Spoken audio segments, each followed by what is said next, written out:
नमस्कार मैत्रिणींनो, आज आपण बनवूया एक साधा सोपा केक, अतिशय स्पॉन्जी.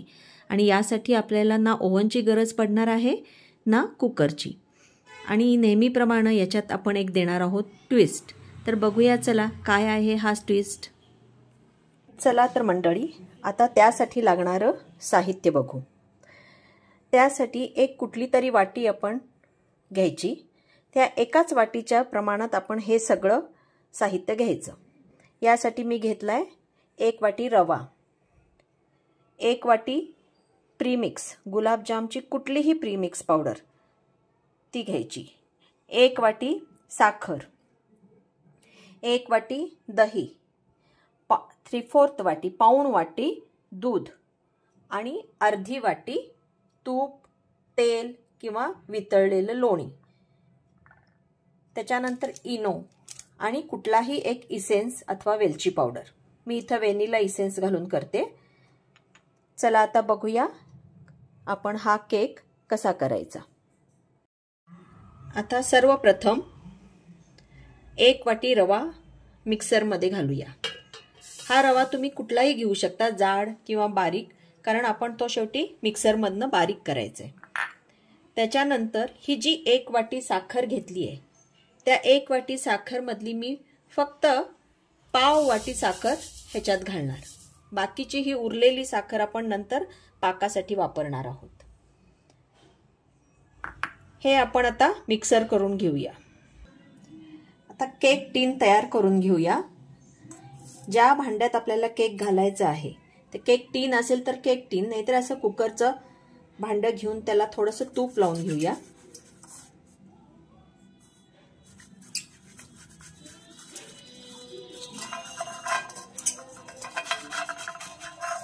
छान असं तूप लावून घ्यायचं.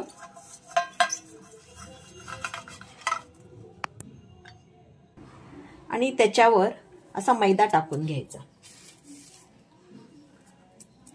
मैदा टाकून हा मैदा सगळीकडे असा लागला गेला पाहिजे.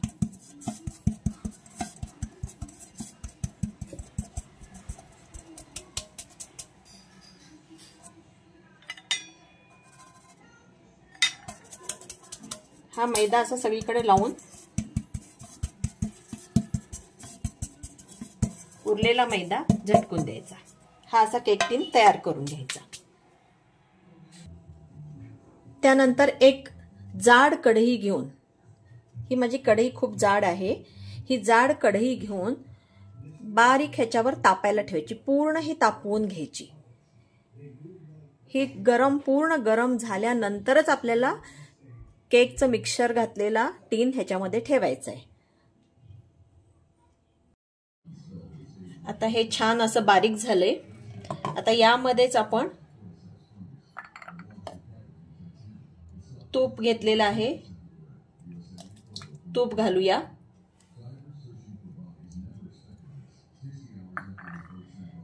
दही आहे, दही घालूया.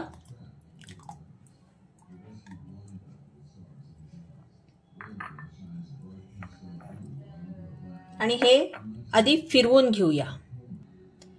हे असं फिरवून झाल्यानंतर याच्यामध्ये ही आपली गुलाबजामची प्री मिक्स पावडर ही घालूया. आणि हे जे दूध घेतलेलं आहे पाऊण वाटी, त्यातलं मी थोडंसं दूध आत्ता घालते, थोडं नंतर घालणार आहे. हे थोडं दूध आत्ता घालते, थोडं नंतर घालणार आहे. आणि कुठलाही इसेन्स अथवा वेलची पावडर, जर तुम्हाला कुठलं फ्लेवर आवडतं त्यानुसार आपण ह्याच्यामध्ये इसेन्स घालूया. मी आता व्हॅनिला इसेन्स आवडतो म्हणून व्हॅनिला इसेन्स घालते. ह्याच्यात तुम्ही कलर पण ऍड करू शकता. आता व्हॅनिला इसेन्स आहे म्हणून मी कलर घातलेला नाहीये. तर आता हे सगळं मिक्सर फिरवून घेऊया. तर हे असं छान मिक्स करून घेतलेलं आहे.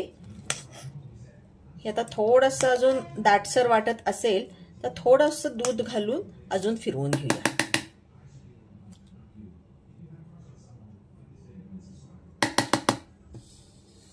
ह्याच्यात आता मी थोडंसं दूध घालते आणि फिरवून घेते. तर सगळं साहित्य घालून हे मी मिक्सरमधनं फिरवून घेतले. हे असं त्याची कन्सिस्टन्सी व्हायला हवी. हे झाल्यानंतर हे आपण आता एक 5 मिनिटं बाजूला ठेवूया, म्हणजे रवा भिजेल त्याच्यातला. 5 मिनिटं हे असंच आता झाकून बाजूला ठेवून देऊया. चला आता 5 मिनिटं झालेली आहेत. त्या वेळेपर्यंत मी हे सगळं आपले जे बाउल्स होते ते सगळे धुवून टाकले. त्यामुळे काय होतं, आपलं नंतरचा पसारा कमी होतो. हे आता 5 मिनिट रेस्ट झालेली आहे ह्याला. तर ह्याच्यामध्ये एक चिमटभर मीठ आणि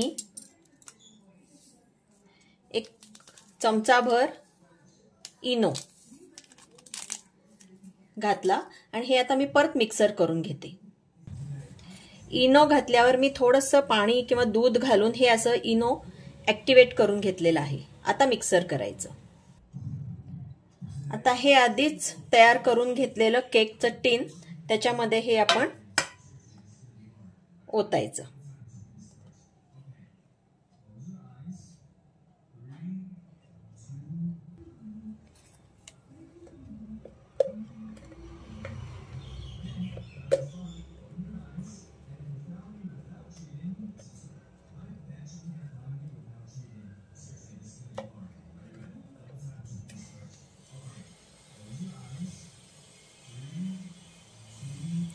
हे सगळं ओतून झाल्यावर एक 2-3 वेळा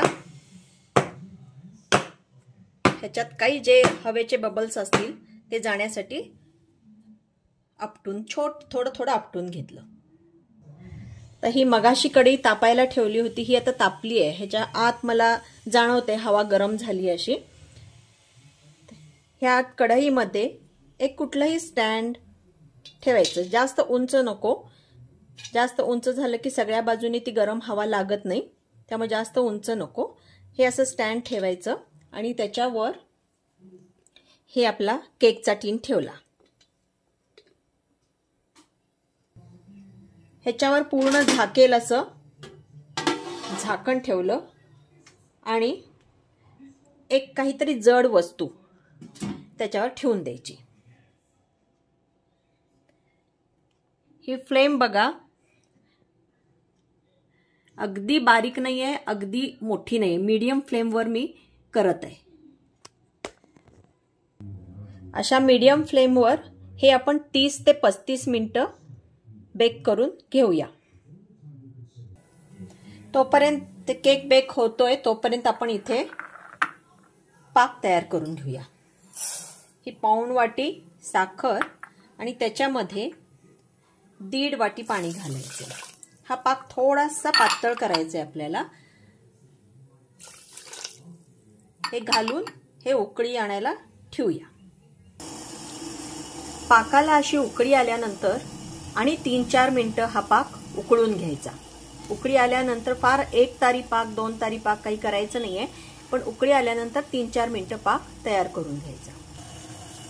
आता पाकाला छान उकळी आली आहे, तर हा पाक आपण बंद करून घेऊ. हा पाक आपल्याला थोडासा कच्च्याच्या वर तयार करायचा आहे, म्हणजे 1 तारीच्या पेक्षा खाली असं हाताला बोटाला घेतल्यावर असं हे चकचकीत दिसायला हवं, म्हणजे समजायचं की हा छान पाक तयार झालाय आपला.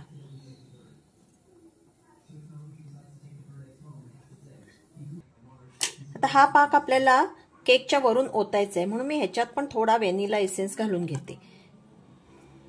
तुम्ही कुठला जो काही एसेन्स घातलेला असेल तो घालायचा, किंवा वेलची पावडर असेल तर वेलची पावडर घालायची आणि थंड व्हायला ठेवून द्यायचा. चला आता उघडून बघूया केक झालाय कसा. बाजूनी हे सगळं लालसर झालंय, याचा अर्थ आपला केक झालाय. तरी पण आपण चेक करूया. सुई किंवा टूथपिक आत घालायचं, सुरी आत घालायची आणि बघायचं. ही सुरी आता काही न चिकटता बाहेर आली, याचा अर्थ आपला केक झालेला आहे. आता ही माझी कढई जाड होती, त्यामुळे मला जवळजवळ पाऊण तास लागला केक बनवायला. मी आधेमध्ये थोडंसं उघडून चेक करत होते. ही सुरीचा निशाण त्याचंच आहे. तसं आपल्या कढईवर आणि आपण किती फ्लेम ह्याला देतो ह्याच्यावर डिपेंड की आपला केकला किती वेळ लागतो. 30 मिनिटांनंतर चेक करायचं. वाटेल तसं मग थोडंसं टाइम वाढवत न्यायचा. आता हा आपण केक काढून घेऊया. आता हा केक थंड झाला आहे. ह्याच्या कडा थोड्या सोडून घेऊया.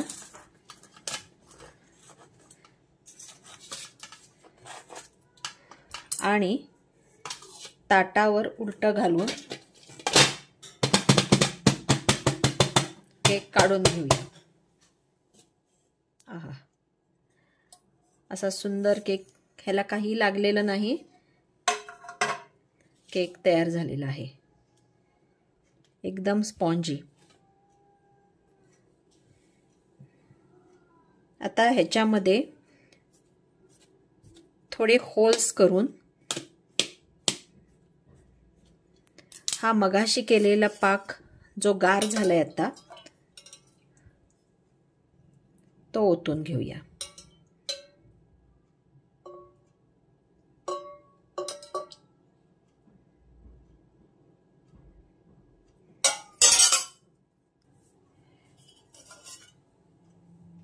असं पाक पूर्ण त्याच्या आतमध्ये जातो.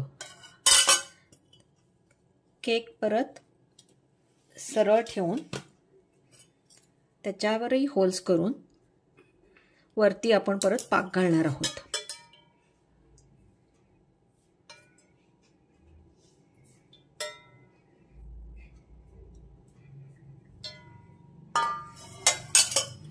असा हा सुंदर केक झटपट तयार झालेला आहे.